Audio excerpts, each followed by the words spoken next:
सभी विद्यार्थियों का स्वागत है।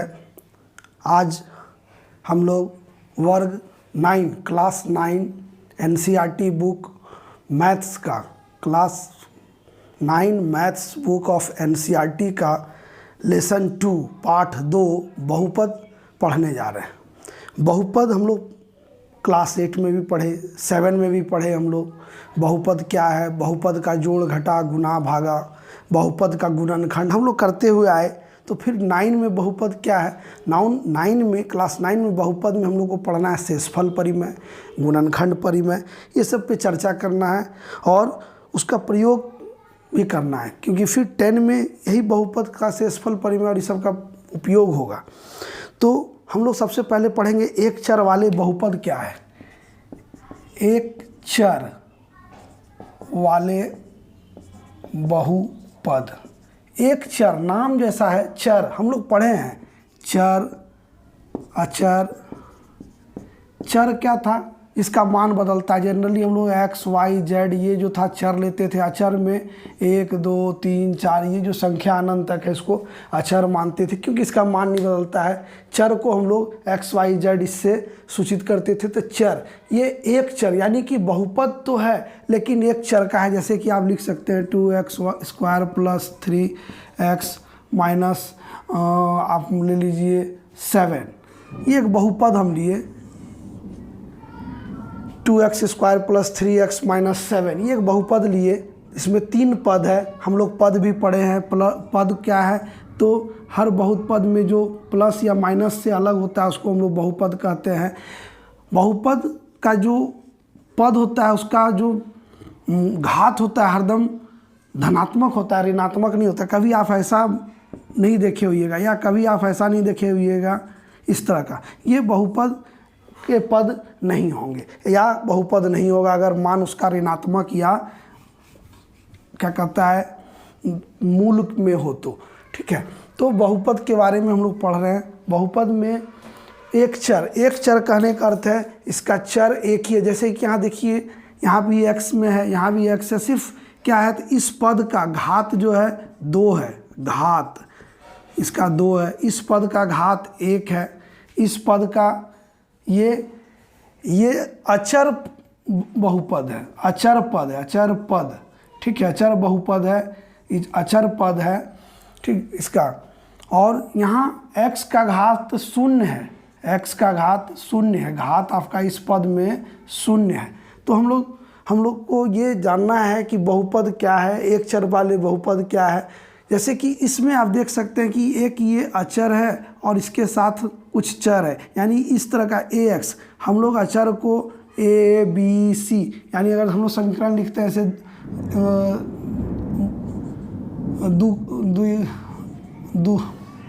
द्विघातीय समीकरण, तो ax² plus bx plus c इस तरह का हम लोग देखेंगे।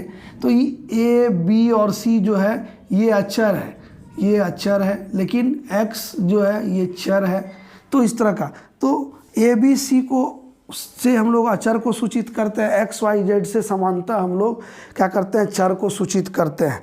ये एक चर वाले बहुपद है और इसका जो घातांक होता है पूर्ण संख्या होगा, कभी भी ऋणात्मक या मूल नहीं होगा। उसके बाद पद हम लोग पढ़े, पद के बारे में जान रहे हैं। पद आप लोग समझ रहे हैं पद क्या होता है, प्लस या माइनस जोड़ या घटा से विभक्ति, उसको पद कहते हैं। इस तरह यहाँ पे 3 पद है तो इसको त्रिपद कहेंगे। अगर किसी में एक ही पद है, मान लीजिए 7x का घात 7 है तो ये एक पदी है। अगर 2 गो रहेगा द्विपदी, 3 रहेगा त्रिपद, या 3 से अधिक पद रहता है तो उसको हम लोग बहुपद कहते हैं। अगर मान लीजिए किसी पद में सिर्फ अचर संख्या ही है तो उसको अचर बहुपद कहते हैं। या अगर कहीं इस तरह का भी 0 है तो इसको हम लोग शून्य बहुपद कहते हैं। क्या कहते हैं, शून्य बहुपद कहते हैं, इसको शून्य बहुपद कहते हैं।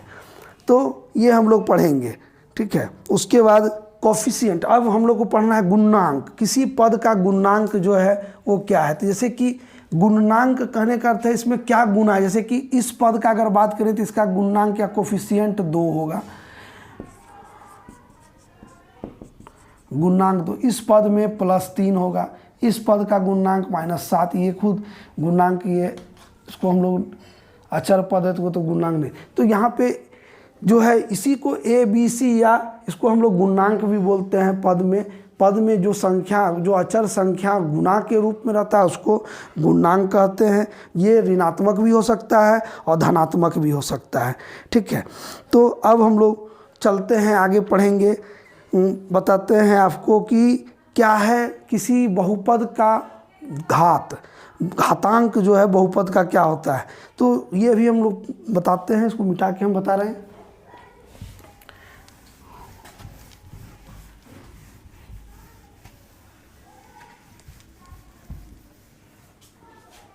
क्या बंद किया गया।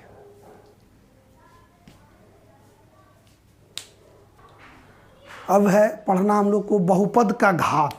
किसी बहुपद का क्या घात है? बहुपद का घात, इसको इंग्लिश में डिग्री ऑफ पॉलिनोमियल्स कहते हैं। डिग्री ऑफ पॉलिनोमियल्स, ठीक है, पॉलिनोमियल्स। तो डिग्री ऑफ, कोई मान लीजिए पी एक्स कोई बहुपद है इस तरह से 5x 4 माइनस घात 4 7x cube plus 3/2 x square plus 7x minus 10। ये एक बहुपद हम लिए समान। अब हर पद का x का घात देखिए, तो हर पद इस पद में x का घात जो है वो 4 है, इस पद में x का घात 3 है, यहाँ घात 2 है, यहाँ घात 1 है और यहाँ पर x का घात कुछ नहीं है यानी कि 0 है। तो किसी बहुपद में जो किसी भी पद का सबसे बड़ा घात होगा, जैसे कि इस बहुपद में x का सबसे बड़ा घात जो है 4 है, तो इस पूरा बहुपद का घात जो कहलाएगा, वो जो बहुपद का सबसे बड़ा घातांक होगा वही घात कहलाता है। यानी इस बहुपद px का घात हो जाएगा 4। px का घात कितना होगा? 4 होगा। कहने का अर्थ है आपको अगर कोई बहुपद दिया हुआ है तो सभी पद का आप क्या कीजिए कि देख लीजिए कि सबसे अधिक घातांक क्या है। कभी कभी हम लोग पिछली क्लास में पढ़े थे एक्स स्क्वायर प्लस वाई, इस तरह से अगर आता है तो इसका घातांक हम लोग कैसे निकालते हैं कि हम लोग अचर का जो घात है उसको जोड़ देते हैं, तो यहाँ पर जो होगा घात हो जाएगा 2 जोड़ 1, यानी कि इस पद का जो घात होगा वो 3 होगा। तो यहाँ तो हम लोग एक चर वाले पढ़ रहे हैं, इसलिए y का मान तो आएगा ही नहीं, y का बात ही नहीं है, सिर्फ x में रहेगा, एक ही चर में रहेगा, 2 चर होगा नहीं। तो हम लोग क्या करेंगे, हर पद का घातांक निकालेंगे, देखेंगे घातांक, हर पद के अचर का घातांक देखेंगे और जो सबसे बड़ा घातांक होगा वो बहुपद का घात कहलाएगा। जैसे कि इस बहुपद में आप देखिए यहाँ पर 4 जो है सबसे बड़ा घातांक था किसी पद का, और इस px का अगर घातांक पूछा जाए तो वो 4 होगा। ये आप समझ लीजिए एकदम अच्छी तरह से कि किसी भी बहुपद का घात कैसे हम लोग निकालते हैं। तो बहुपद का घात के लिए क्या कीजिए, सभी पद का घातांक आप निकाल लीजिए, जो सबसे बड़ा घात होगा किसी भी पद का वो उस पूरा बहुपद का घात कहलाएगा। इसलिए कोई दिक्कत इसमें अब नहीं है। उसके बाद अगर ये घात किसी px का घात 2 हो जाए तो वो कहलाता है द्विघात। अगर px का घात 1 हो जाए तो वो रेखीय कहलाता है, ये रेखीय कहलाता है, ठीक है। उसका घात जो है रेखिक बहुपद या रेखीय बहुपद कहलाएगा। बहुपद अगर 2 हो जाएगा तो उसको कहेंगे द्विघात बहुपद। अगर घात 3 हो जाए तो उसको त्रिघात बहुपद, ठीक है। इस तरह से अभी तक तो हम लोग 1 2 ही पढ़े। उसके बाद अब पढ़ना है शून्य पॉलिनोमियल। जैसे कि अगर कोई मान लीजिए पॉलिनोमियल px बराबर 0 है तो इसको शून्य बहुपद कहते हैं। इसके बाद हम लोग चलते हैं अब प्रश्नावली में, ठीक है। हम लोग अभी क्या तो पढ़े, हम लोग पढ़े कि एक चर वाले बहुपद क्या है, तो बहुपद के बारे में आपको समझाए, फिर पद बताए। उसके बाद हम बताए कि कभी भी बहुपद का जो है, बहुपद में चर का मान ऋणात्मक या मूल में नहीं होगा, ये 2 चीज़ अगर होगा तो वो बहुपद नहीं है। फिर बताए कि पद के अनुसार वो एक पदी, द्विपदी, बहुपदी। अगर एक पद है तो एक पदी, दो पद है द्विपदी, तीन पद है त्रिपदी, तीन से अधिक पद रहेगा तो उसको बहुपद कहते हैं। उसके बाद हम लोग बताए आपको कि बहुपद का घात क्या है, तो घात कैसे निकालते हैं वो जानते हैं। अगर घात एक हो जाता है तो उसको रेखिक बहुपद कहते हैं, घात दो हो जाए द्विघात बहुपद कहते हैं, तीन हो जाए तो त्रिघात बहुपद कहते हैं। ठीक है, अगर तीन से अधिक हो गया तो उसको हम लोग बहुघातीय बहुपद कहते हैं। ठीक है, तो यहाँ तक पढ़ना था, यहाँ तक हम बताए। इसके बाद हम लोग प्रश्नावली में चलते हैं। प्रश्नावली हम 2.1 अब बताते हैं। धन्यवाद।